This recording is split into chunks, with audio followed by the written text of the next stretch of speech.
검찰에 기대할 게 없고 특검을 통해서 해결을 해야 되고 그동안 쌓여있는 사건들이 너무 많기 때문에 이 관행을 끊어내기 위한 그런 노력이 필요하다. 이제 이런 말씀을 좀 주신 걸로 이해를 하겠습니다. 예. 근데 지금 보면요. 그러니까 검찰 수사의 문제가 뭐 굉장히 이제 여러 차원에서 제기가 좀 되고 있는데 조국혁신당 총선 다음 날 바로 대검 앞으로 갔어요. 그래서 검찰의 마지막 경고를 한다. 김건희 여사를 즉각 소환해서 조사해라 이런 요구를 했습니다. 조사할까요? 네.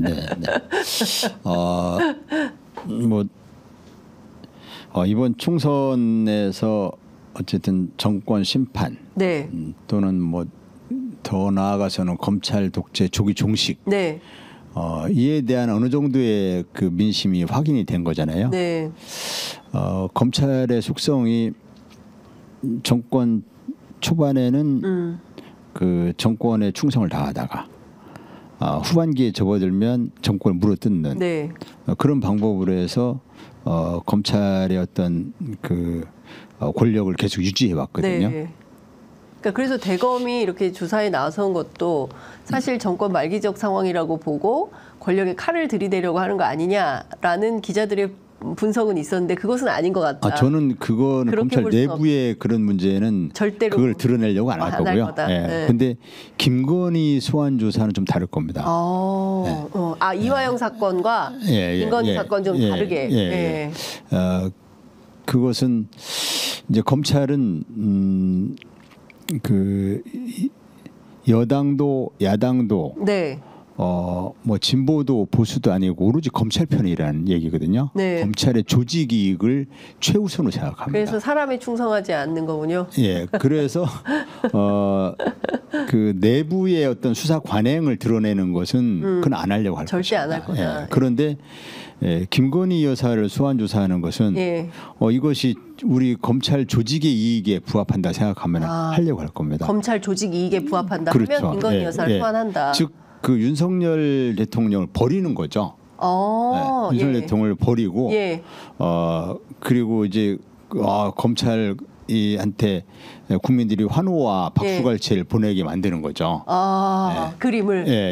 그 이화영 부지 사건은 그걸 밝혀낸다고 해서 검찰한테 도움되는 게 아니죠. 도움되는 게 아니거든요. 오히려 검찰의 치부가 드러나는 거고 그렇게 되는 수사 것이고, 관행이 잘못된 게 드러나는 겁니다. 근데 김건희 여사를 소환 조사하는 것은 이 정의로운 검사의 모습을 또 보여주는 것 같은 그런 게 국민들에게 인식되기 때문에 그것은 내부에서 이제 그 윤석열 정권에 대한 국민들의 그 심판 뭐 이것이 총선에서 확인이 됐고 지지율이 20% 긍정 평가가 20% 떨어지고 해서 정상적인 국정 운영이 좀 어렵다라고 11%가 또 떨어졌어요. 그렇죠. 정상적 국정 운영이 어렵다라고 생각한다면 검찰이 이제 그 윤석열 대통령 편이 아니라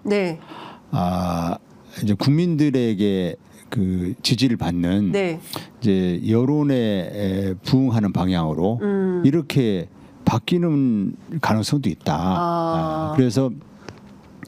그래서 아마 지금 내부에서 김건희 여사를 소환 조사해야 되는 거 아니냐라는 그런 의견들이 좀 약간 꿈틀대고 있는 그런 상황으로 보이거든요. 검찰 입장에서는 검찰 조직을 위해서라면 뭐 누군가의 어떤 희생이 필요한데 희생양이 필요한데 그 제물로 김건희 여사를 세울 수 있다.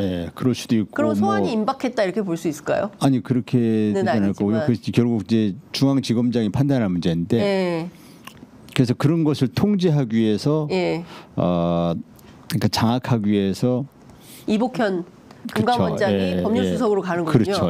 과거 민정수석을 부활해가지고 법률수석이라는 민정수석을 부활해서 그래서 이제 그 장악력을 높이게 하기 위한 거 아닌가. 이제 총선 패배 이후에 검찰이 이제 정권 통제 범위를 벗어날 수 있거든요. 그렇죠.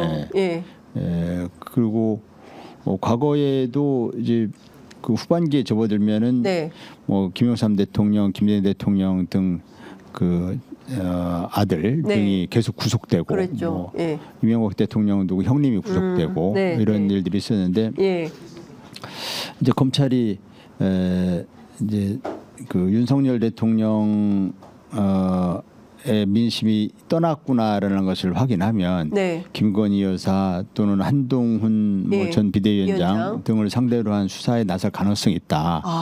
저는 그렇게 보고 있습니다. 그러면 조국혁신당이 1호 법안으로 내세운 게 지금 한동훈 특검법이거든요. 예, 예. 그러면 이 한동훈 특검법도 뭐 특검과 관계없이 한동훈 전 비대위원장에 대한 뭐 여러 가지 수사를 착수할 수 있다, 검찰에서.